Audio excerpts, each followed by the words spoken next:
elites in this country are bipartisan in their desire to hold on to power.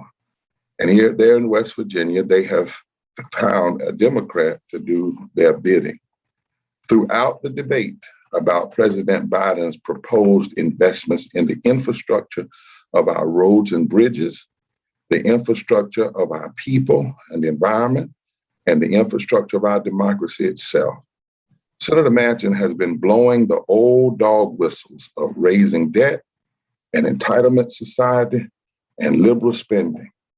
He has tried to present himself as a moderate while representing the extreme agenda of the corporations, the United States Chamber of Commerce, who believe that they can treat corporations like people and people like things.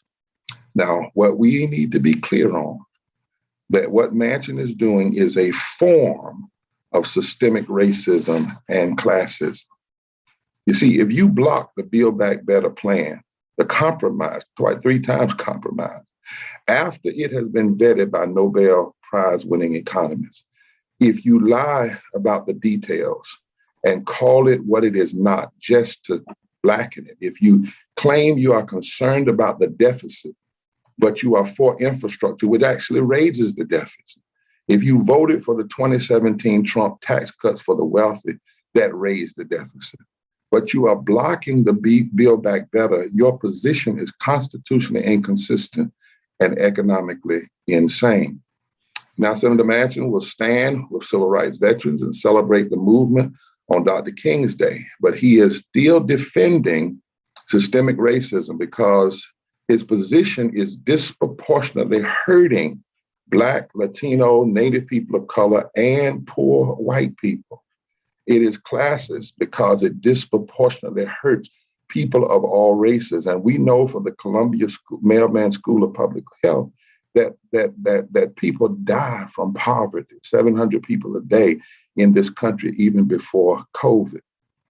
We know that our poor white brothers and sisters make up over 60 million of poor and low-wealth people in this country, which this bill would help. And we know African Americans alone, 60.9% of African Americans are poor and low wealth, and 68% of Latinos and 68% of our Native brothers and sisters. Now listen for a minute, members of the media, what the reduced, twice compromised Build Back Better plan does. For number one, expanding the child tax credit will benefit 35 million households, including the poorest families in America. To block it hurts poor families. That's classism and elitism. Who are these poor families? Well, 23% of poor and low wealth people are white. 23% are white. That's 26 million are white. We also know that this plan will hurt a number of Black people.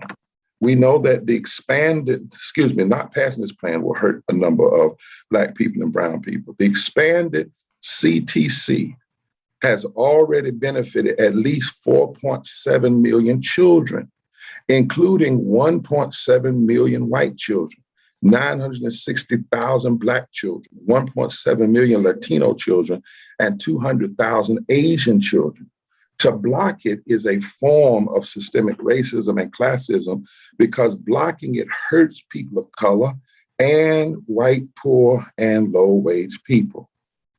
The expanded earned income tax credit will benefit 17 million low-wage workers without children. This includes 10.3 million low-wage white workers, 2.8 million low-wage Black workers, 2.8 million low-wage Latina workers, and 678,000 low-wage Asian workers. So refusing to help these people in the name of some deficit lie or myth that you choose to, that you pick up, and you choose to ignore the impact that it's having in real people's lives, and you would rather do something to benefit the wealthy than help these people, this is racist and classist, and it's un-American. Number three, the universal pre-K for 3 and 4 years old would benefit 6 million children and their families. Refusing to help these people in the name of some deficit myth that you choose to ignore, and you choose to ignore whatever benefits it would bring to the people, and you're more concerned about the benefits to the wealthy, is racist and classist and un-American. Number 4, closing the Medicaid coverage gap for 4 million uninsured people, including 1.3 million people of color who fell into this gap. This will help 570,000 Black people, 640,000 Latinos, and millions of poor and low-wage working white people. This will provide coverage to more than 1 in 3 uninsured Black people and 1 in 4 uninsured Latino people.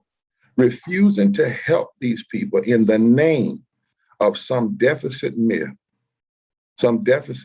and choosing to ignore the benefits for all people, and only wanting to help those programs that will benefit the wealthy is racist, classist, and un-American.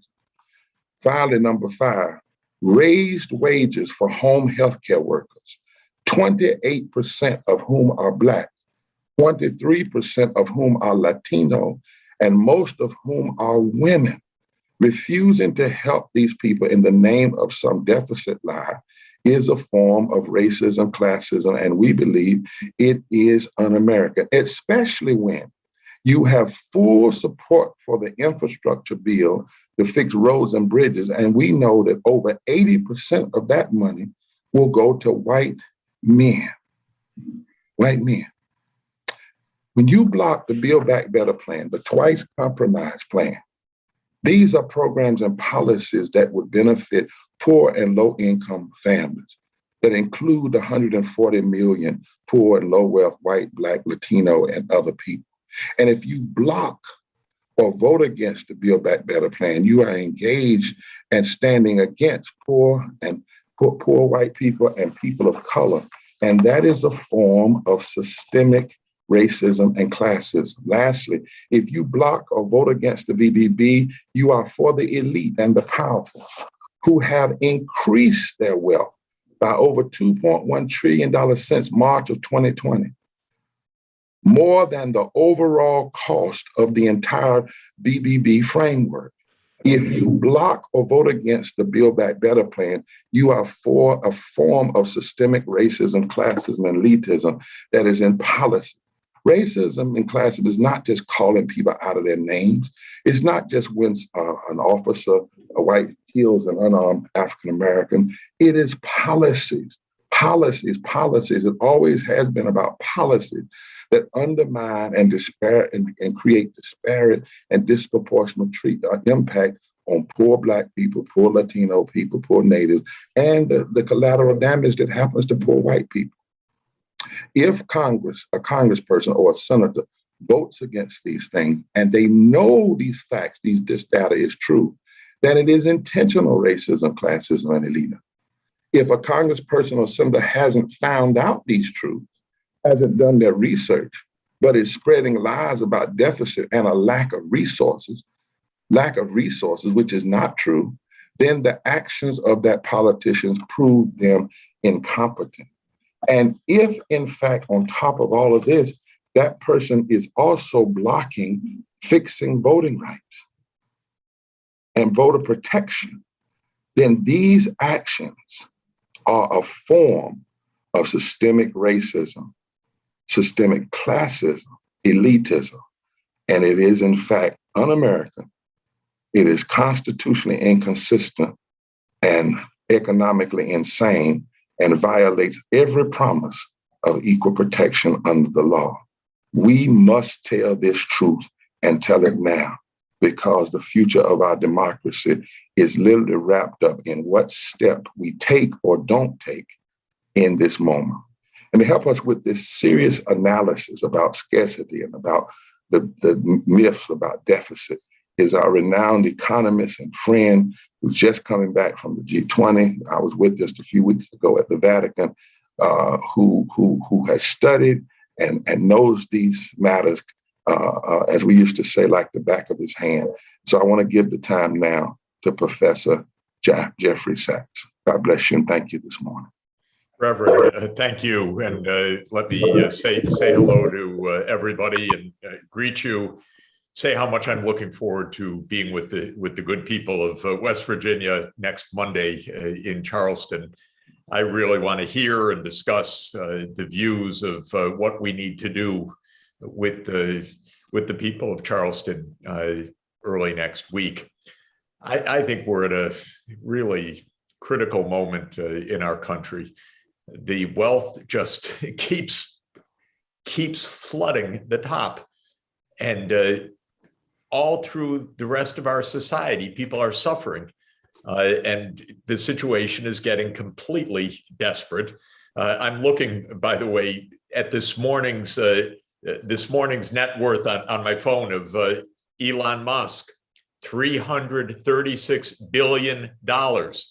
Hey, that's one guy. That's not a whole state. That's one person. Number two, Jeff Bezos, $196 billion. He's impoverished compared to Musk. Gates, $137 billion. Larry Page, $130 billion. You know, a handful of people have $1 trillion of wealth right now. And when it came time to say they ought to give something to society so that poor people can eat, so that their children can have health coverage, so that we can have some basic public services, Senator Manchin said no. He said, no, I don't like that idea.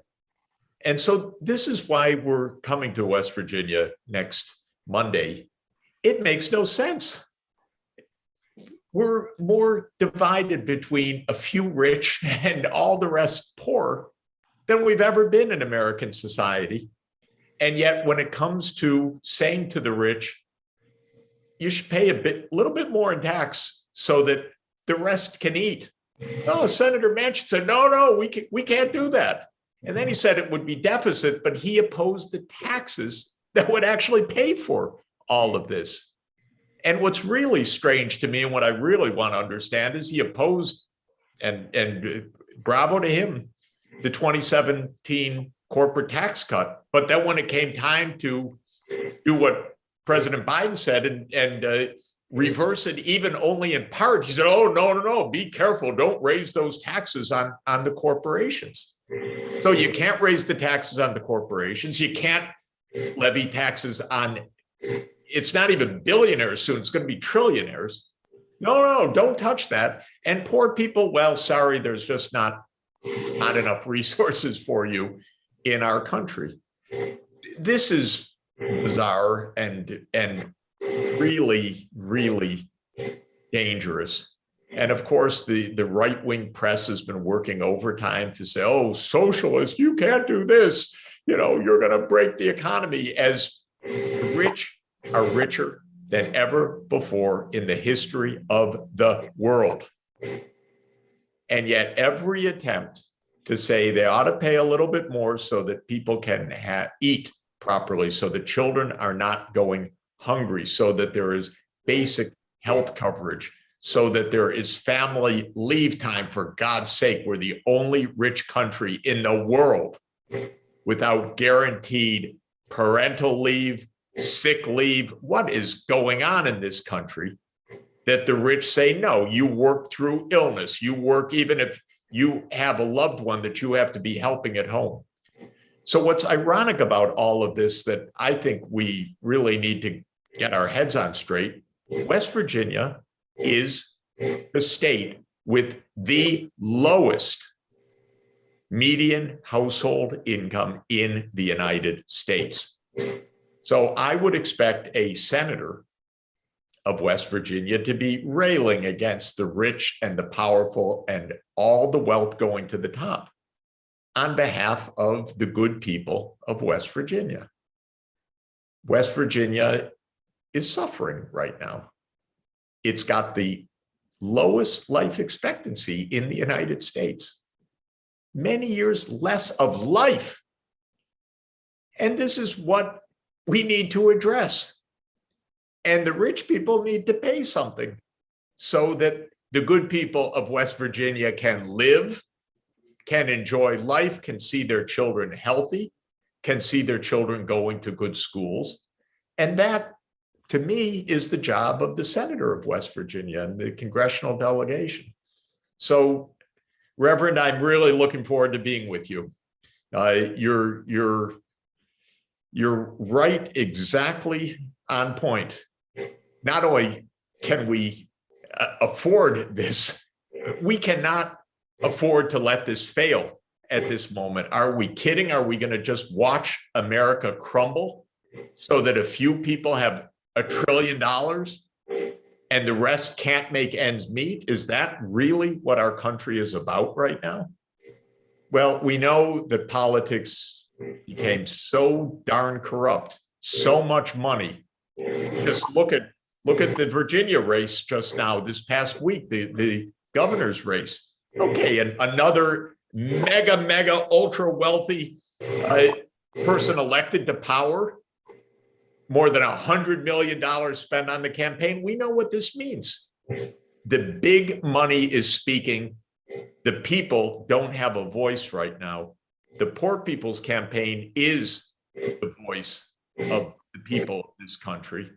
And so, Reverend, I'm excited to be with you and Reverend Liz, and especially with the people of West Virginia next Monday. It's an important occasion. We're going to fight and we're going to get this right, because we're not going to hold together as a society if a few people can have $1 trillion and say, just snub their nose at the rest of Americans. That's not going to work. So back over to you, and thank you so much for the campaign. Thanks for including me, and look forward to seeing you on Monday. Professor Sachs, thank you so much. And you're exactly right. The ultimate question is not how much does it cost for people to pay their fair share and a little more, but how much does it cost if we don't do this? I mean, when I heard Senator Manchin and even McConnell talking about their positions are to protect their grandchildren. Well, what about the children today of poor, low-wealth people? What about our grandchildren? What about Pam's grandchildren? What about Jean's grandchildren? What about all the children of the world? What about 52% of our children now living in poverty and low wealth? I mean, that is, as you said, I like the word, it's bizarre. It's bizarre. It's precisely about the grandchildren. It's precisely about my beautiful grandchildren and everybody's grandchildren. But are we going to leave children hungry right now in the United States of America? Because a few people with $1 trillion of wealth say, oh, no, I don't want to pay anything more. And then have the politicians say this. It would be weird. It would actually be kind of normal if you had senators representing rich states. I mean, there are a lot of billionaires in New York, for example. And if the senators in New York said, no way, but the senator of West Virginia said, come on, this is one country. We got a lot of poor people in this state. What are you going to do? That would make sense. But how can it be flipped on its head this way, where the senator of West Virginia say, no, don't raise the taxes on the corporations. Don't tax the wealthy, representing the poorest state in the whole country? How can this even make sense, except when you realize how campaign contributions work? And that's what's so twisted about America right now. The people are not being represented. What's being represented is the money.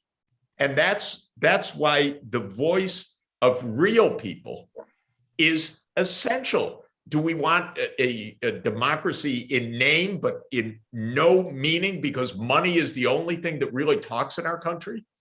Or do we want people to have the voice? And that's what your campaign is all about. And that's what this issue is all about. And that's why it is just so clear. We got everything upside down. I don't know if Senator Manchin knows these numbers or was just told by the lobbyists who swarm around him. But even the idea that this is some huge amount, the amount that's on the table right now, Reverend, is less than 1% of our national income. Mama. It's unbelievable. It's so weird what's happening. Politics got turned upside down into a crazy land because really what's happening is it's all about big money, and it's all about a political system that responds to the rich. And that's what this fight is really about. Well, as we go to some people in West Virginia, you know, Dr. King told us a long time ago that great money, lots of money was put into the fight to keep poor Black people and white people and brown people from coming together because of, he called it, he said, the Southern aristocracy, who connected with a lot of the wealth in this country. And they really decided that they had to fund and get in place leaders who would actually vote against the people of their own states and of their own geographical areas. You know, we talked about Virginia last night, but when you do the analysis, look at who didn't vote, poor and low wealth people, but look who wasn't talked to.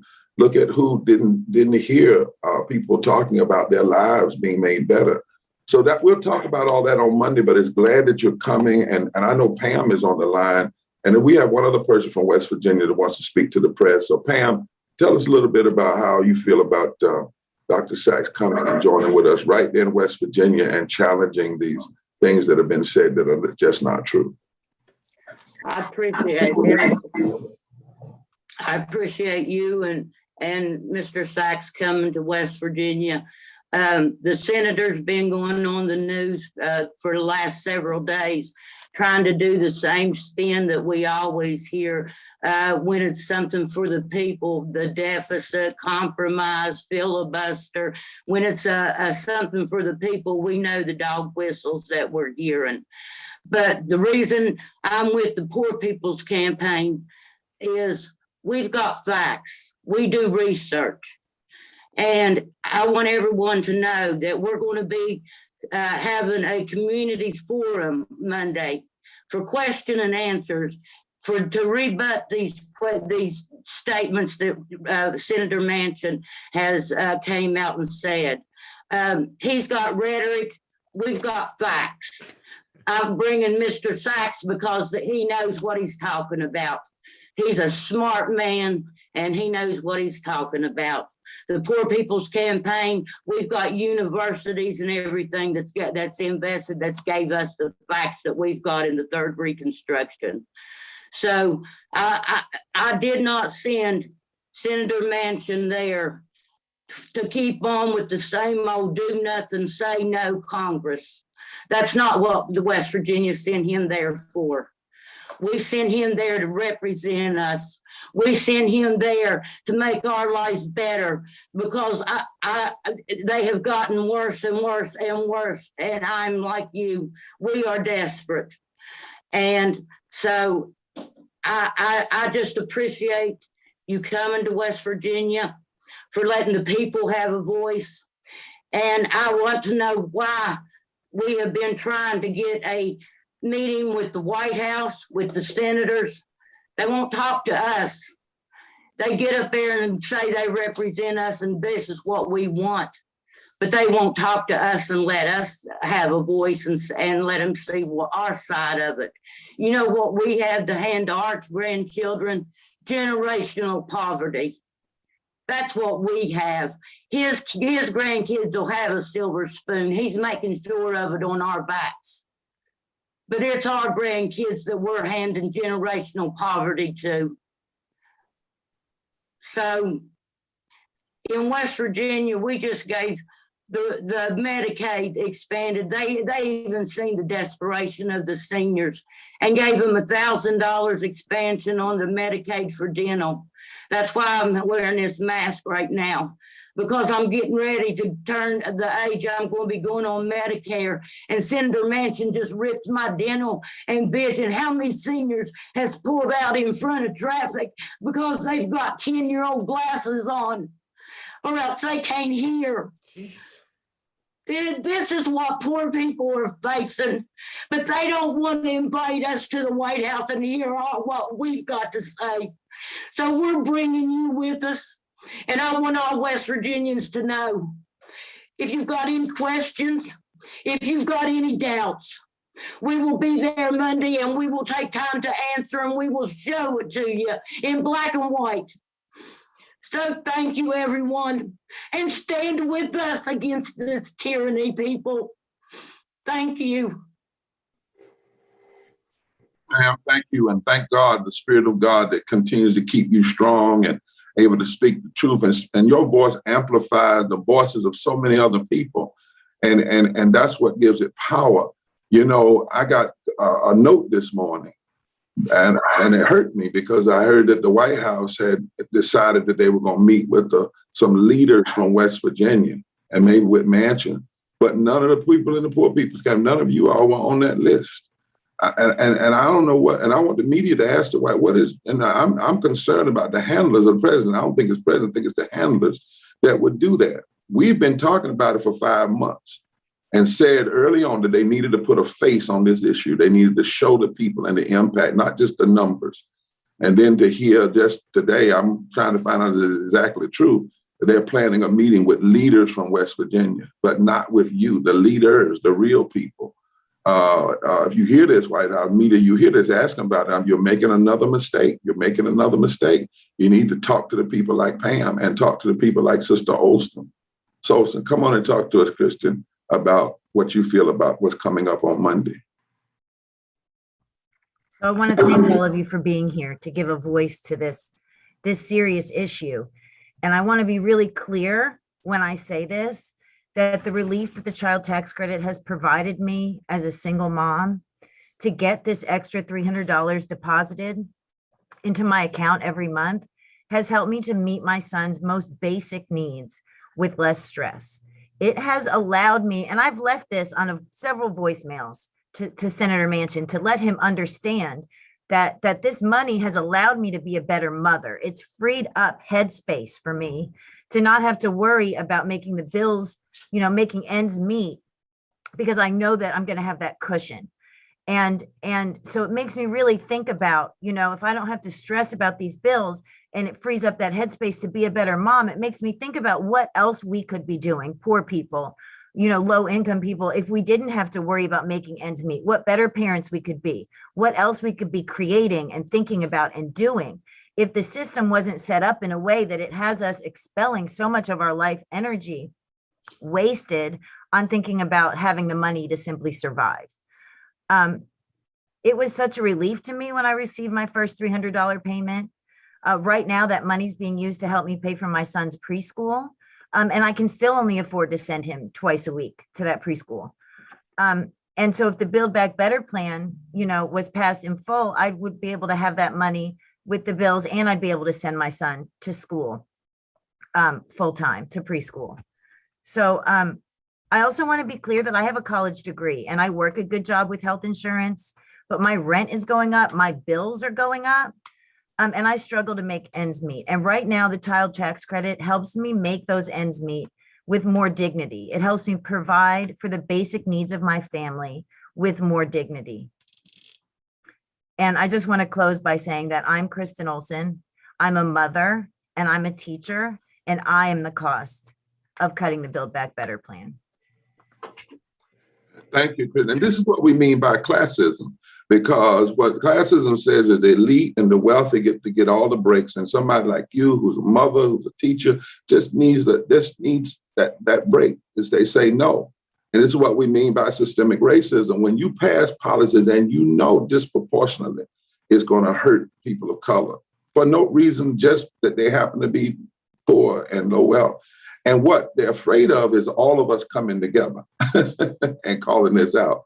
That's what we do in the Poor People's Cabinet. And we say it doesn't matter to us if it's people from Alabama or if it's people from Appalachia. It doesn't matter for us if it's they're getting hurt from systems of classism or systems of racism. Whatever it is, it's wrong, and it does not have to be. And we're not going to allow people, in the name of distortions, to act like, oh, we're doing this because we're protecting the society. We're doing this because we don't want to raise the deficit. No, you'll be following the lead of elitism and the greedy in this country. And it should not be this way. I want to take a moment and invite the media to raise questions before we lose them. And I want to ask Charlie to join in helping to answer some of those questions with Dr. Sachs and then bring on Liz, but I don't want to lose the media. Got a note. So are there members of the media that have questions for Dr. Sachs or any of the persons from West Virginia? Actually, yes, Reverend Barber. We have Robert Henley of Salon Magazine and WBAI. He would like to ask Dr. Sachs, one of the biggest economic stories is what the Wall Street press calls is a labor shortage. Wouldn't the Build Back Better plan, 3.7 trillion, 1.0 promote work? Because it would shift the burden of taxation off of the working families and onto idle capital sitting on the sidelines. Wouldn't the Build Back Better agenda, with the extension of the child tax credit, reverse universal pre-K4 and free community college, help encourage women that the pandemic forced out of the work world to return? Absolutely, Robert. No question about it. This is a jobs-oriented strategy. Like you say, women's participation. By the way, skill training, one of the first things that dropped, which is a tragedy, really a tragedy, was the community college tuition free, which, my God, how that would help West Virginia, by the way, for all the training that could be done, and the better employment and the investments in our broken down infrastructure that hasn't been attended to for decades, which is also part of this to modernize our country. So yes, this is a jobs program. It makes it possible for people to work, for moms to work, because there's childcare, there's guaranteed pre-K.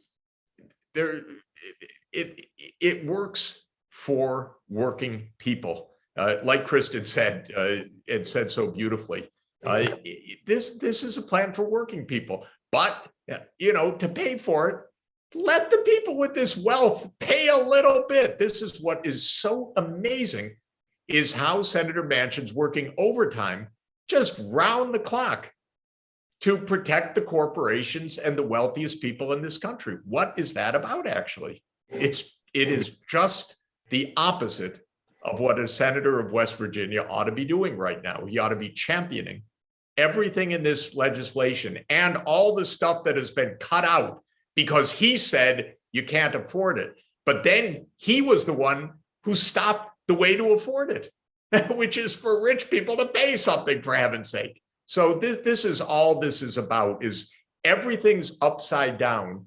None of it makes sense until you remember how big money pays for politics in this country. That's the only thing that enables this to make any sense at all, is that money owns our politicians right now. And that is what people are saying, and saying so beautifully. We can't live if this is how this country is going to run, as a plutocracy. And I just can't tell you how excited and proud I am to be together with Pam and Kristen and others next week. It's such an honor for me, and I'm really grateful. And thank you for your voice, which is so clear, so loud, and we're going to do everything to amplify it, anything possible. All right, we have another question from Mark with People's World. This question is also for Dr. Sachs. Did any of this come up, especially helping poor and low wealth people outside of the Yolanda, US? Yes. let me let you know that you can let the people ask the questions themselves. Oh, okay. If they're on, and also because it's good to hear their voice. But also, Dr. Sachs, one of the things that Shally has mentioned and Liz have mentioned constantly, we started out talking about this BBB as giveaway and not investment. We're talking about investments. Even when the $15 living wage, minimum wage, and Manchin voted against that as well, we didn't talk about it. He talked about it as like it was a giveaway, as opposed to when you do that, you're going to pump money into the economy. You're going to actually enable people to purchase things, to have things, and that we hadn't invested in working people for over 12 years, just in terms of the minimum wage being increased. And yet the money that billionaires and others have made has constantly gone up.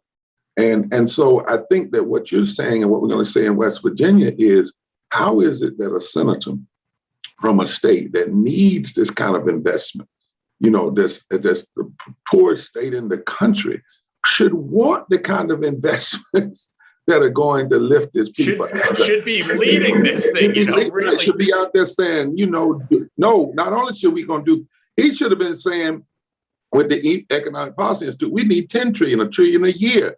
And what that would have really done. And as you said, it's bizarre.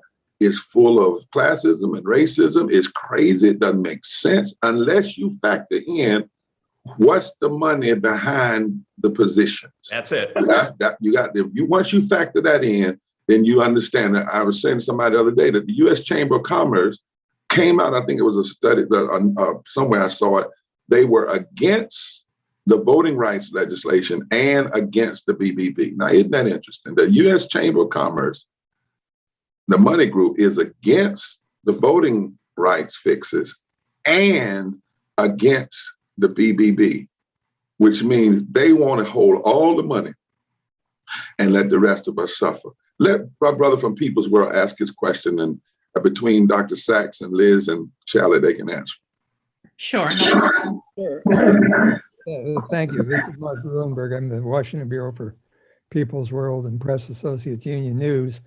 And I guess, Dr. Sachs, since you were in Rome for the G20, I guess the best way of putting it is, did any of this for low income and poor people, not just in the U.S. but worldwide, come up there?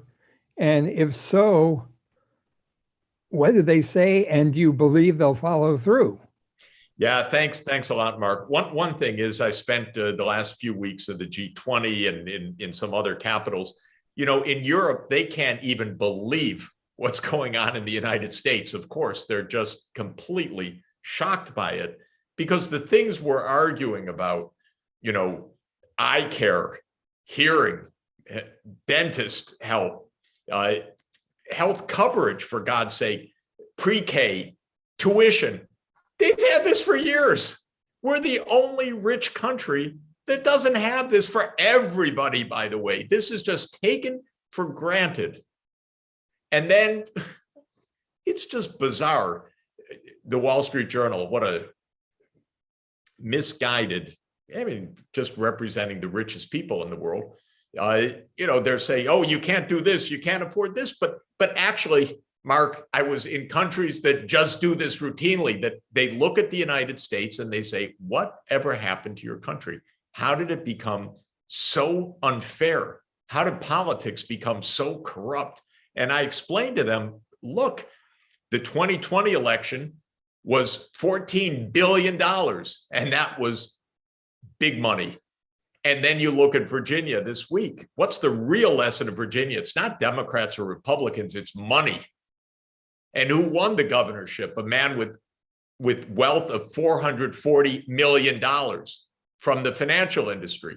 It's everything. It's government of the rich, by the rich, and for the rich. That's it.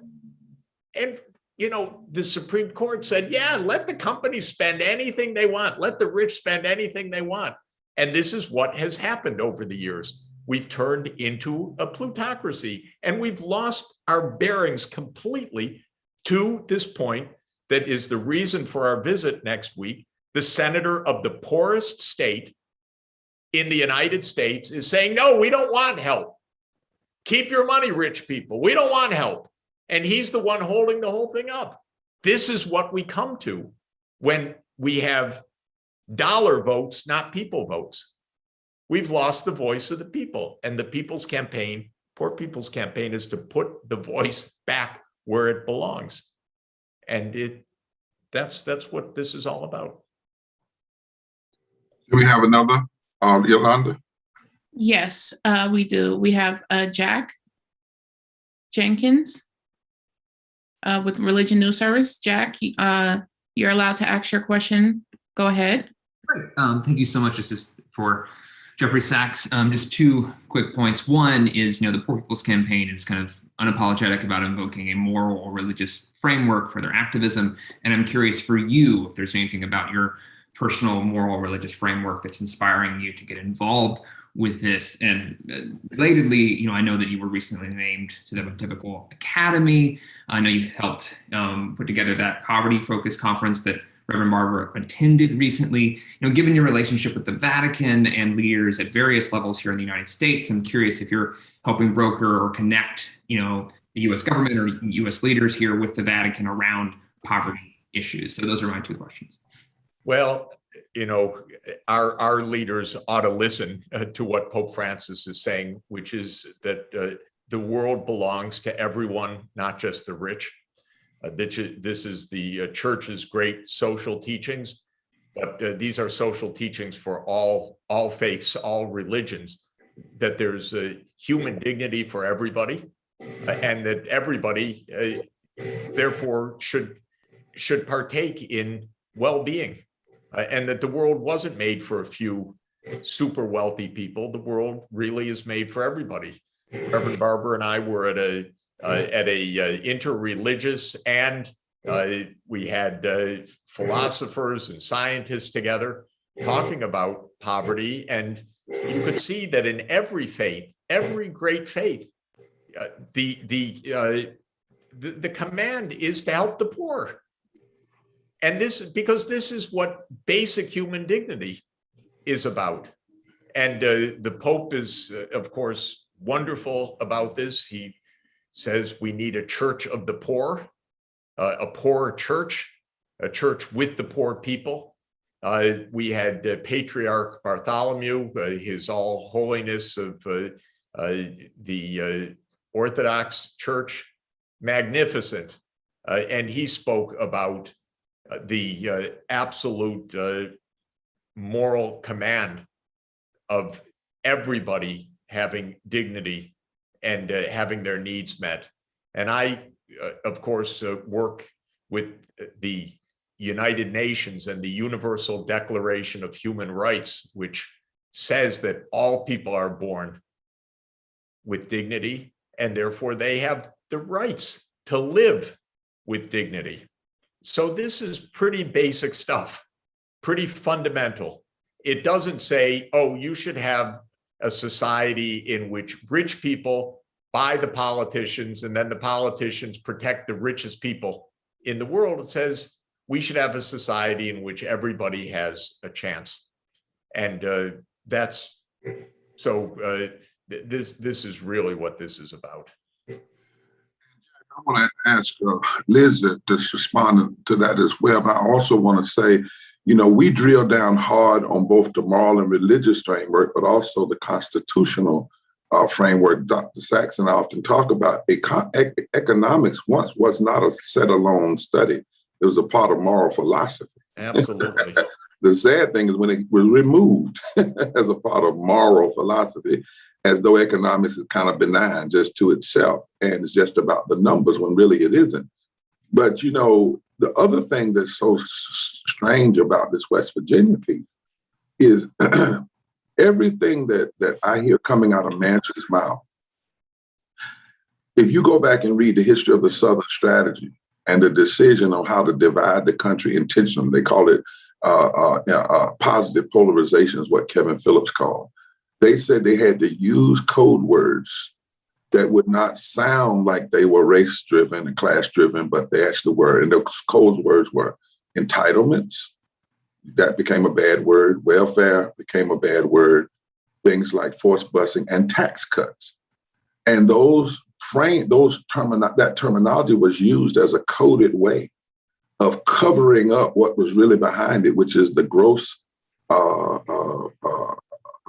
assembly of money used to give the wealthy a lot and to take money away from poor, low wealth people, and oftentimes to turn the very coalitions in the South, particularly against one another. That is poor, low wealth, white and black people, which is the genius of the Poor People's Campaign, that we're bringing all of those pieces together. And that's why one of the reasons sometimes people don't want to meet with us in the room, because even Democrats sometimes struggle with that. I know I was in one call and we brought labor people to the room, and I was actually told by some, and Liz was as well, we don't normally put black black folk that are dealing with civil rights in the same room with labor. And I said, that is absolutely ridiculous. It's not even the history of the true civil rights movement in this country. I mean, the March on Washington asked for a $2 minimum wage in '63, which would be $15 today.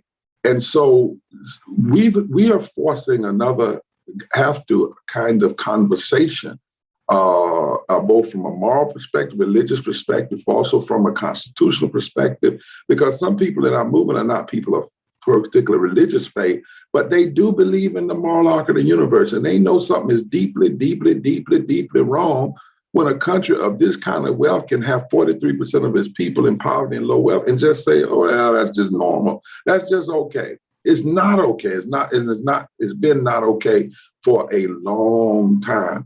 And, Liz, you might want to say with them why it is that we're going to fight with this BBB and fight, because it's a part of what we want, not all, but also why we're planning beyond this for this massive gathering, people that we're organizing right now towards June. You want to talk a little bit about that to the media?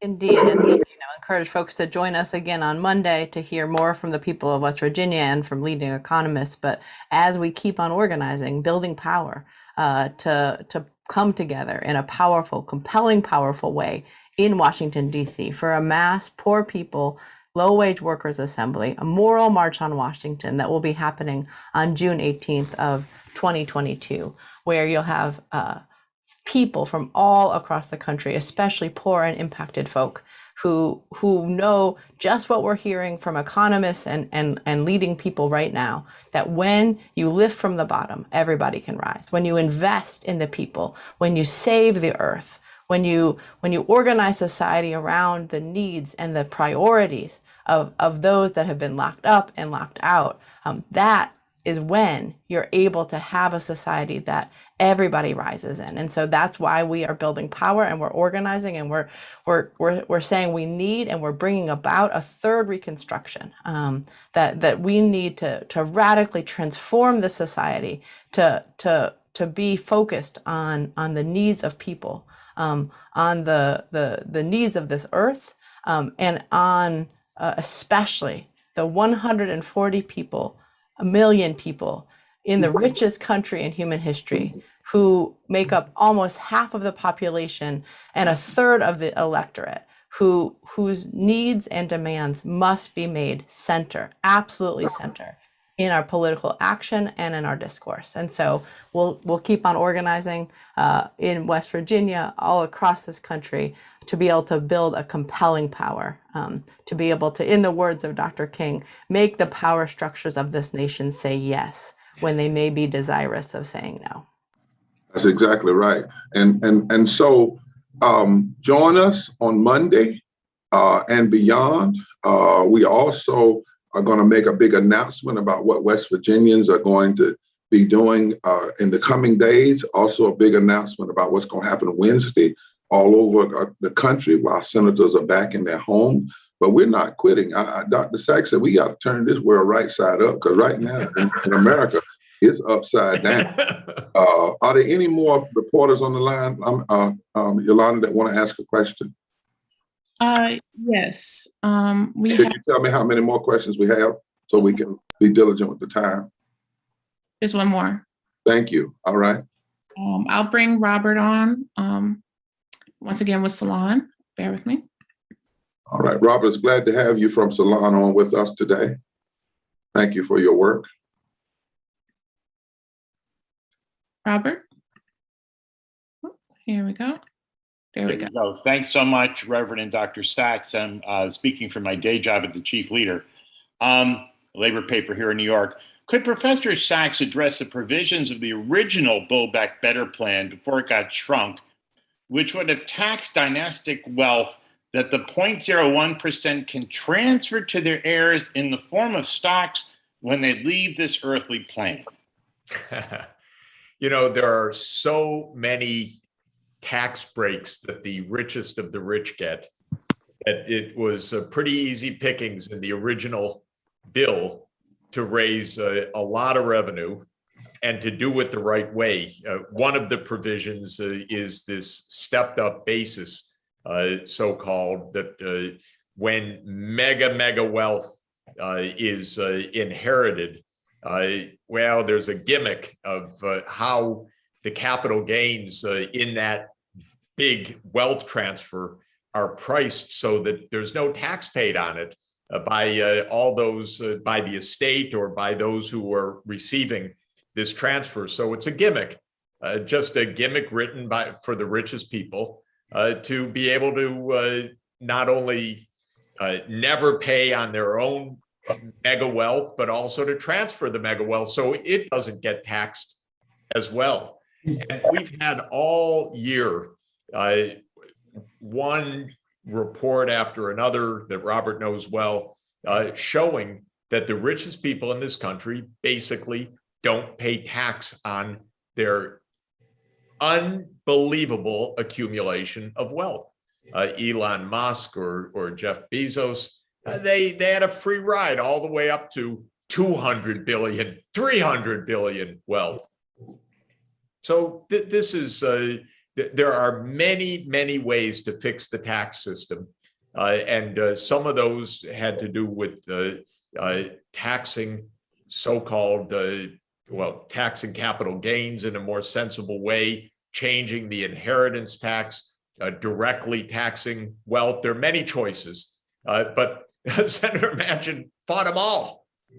They're all out of the bill right now. It's unbelievable. And then they throw off all the things that people need, saying, oh, we can't afford it.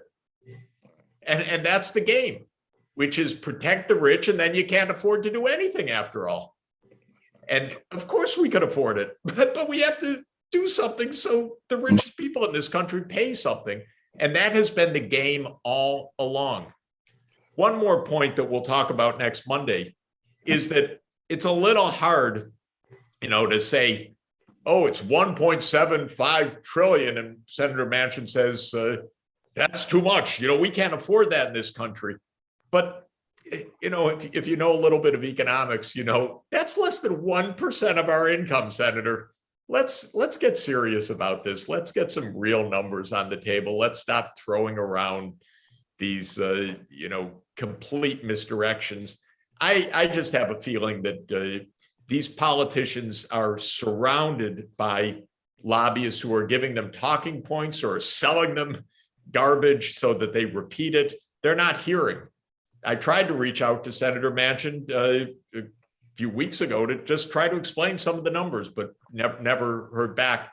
So we're going to talk about it in Charleston. That'll be the way to get this heard. Yeah, we tried to reach him too. The first time he met with us, the people in West Virginia were he was I think he was surprised by how brilliant they were, how strong they were, how clear they were. And he didn't want to meet with us anymore after that, because it's as though he just only wants to hear what the extremists and the wealthy say. And, lastly, as we close, Charlotte, we spent $21 trillion, according to the IPS, in war and militarization of our borders since 9/11. This idea we don't have the money. We took $4 or $5 trillion, and so much of it went to corporations during COVID. One day they just gave $1 trillion and some dollars, I think it was, to certain the corporations through the Treasury. Didn't even go through the normal processes of the legislature. But the media has oftentimes hurt us as well, because they get locked into this argument, Democrat versus, Republican, moderate versus liberal versus conservative, these puny terms that don't explain really where we are. The way you would think a moderate is somebody trying to save the community, when in fact, when you look at what's really going on, a moderate seems to mean see how many people you cannot help and do the least amount that you can do. And that's not moderation. And in fact, we shouldn't even be talking about being a moderate, really, or a conservative or liberal. We should talk about promoting the general welfare of all people. That's what we should be talking about. And the great problem in the midst of all of this is the conversation, the narrative is so off. We said to the White House and to the Congress when they first started, do not negotiate with this man. Don't cut your plan.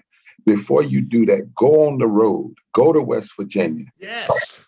Go to Virginia, go to Arizona. That's what we said to the White House, we said to the Congress, take your bill on the road. Make sure people know what's in it and change the narrative. Because if you get stuck in a narrative between whether it's 3 trillion or 1 trillion, you're going to lose the people. 90% of people won't even know what you're fighting for. And the media will stay stuck there. That's what the Poor People's Campaign is about, is shifting the narrative, shifting the narrative. We know it's not easy. We know it's a lot of forces against that don't want us to shift the narrative. But guess what? We're going to keep fighting, keep working, and we're going to keep getting the footnotes from people like Jeffrey Sachs and Shelley Gupta Barnes. And we're going to take those footnotes on the road and those facts on the road. And we're going to put them in the mouths of people like Pam and Sister Olsen. See, that's the difference in our movement. Ultimately, when we move, the people who will be lifting will be the people who are impacted the most. As Liz like to say, the real leaders in this country and the real voices in this country. So, Shelley, I'm going to let you close out, final comments, and then this press conference will be over. We will wait. We want to see you either by live stream or in person on Monday. COVID safe in Charleston. Go to our website. You can get all the details about where the press conference can be, where the town hall can be. And West Virginia, we're going to call some of these mayors, because a lot of the mayors want the very things their own senator is blocking. So Monday's going to be a big day. And then beyond Monday is going to be continually fighting for what's right. And ultimately, at the end of the day, we believe that we're going to win. And one thing about it, we're going to live trying. I used to say we're going to die trying. No, we're going to live trying. Shelley? I don't have much to say. I wanted to, return to something that Dr. Sachs started us off with, that we are living in a time of, abundance, objective, real abundance, and not a time of scarcity. And yet we're facing poverty in the midst of plenty. And as we go, prepare to go to West Virginia on Monday, I think one thing that, Senator Manchin and everybody needs to keep in mind is in 2020, half of the people who voted in West Virginia were poor and low-income people. And they turned out in these record numbers because, for the first time in a long time, these issues around health and economic well-being were part of our political narrative.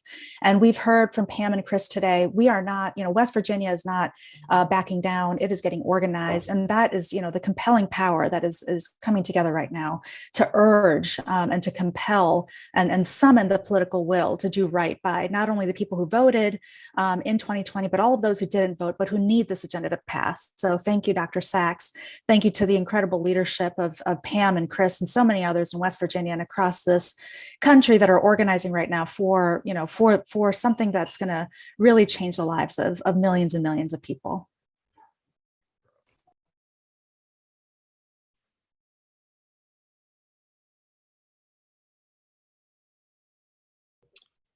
Great. Thank you, everyone, for joining us on this press conference. This concludes our press conference, and we look forward to seeing everyone in West Virginia next week.